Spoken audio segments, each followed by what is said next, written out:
Қайырлы таң.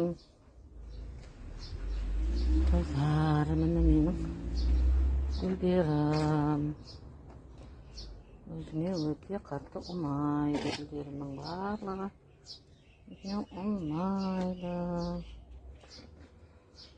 Мына өткендегі гүлдер жайқалып тұрған гүлім бір күн күнде қалып кеткен еді. Сонымен қайтадан гүлдері төгіліп, қайтадан гүлдейін деп жатыр.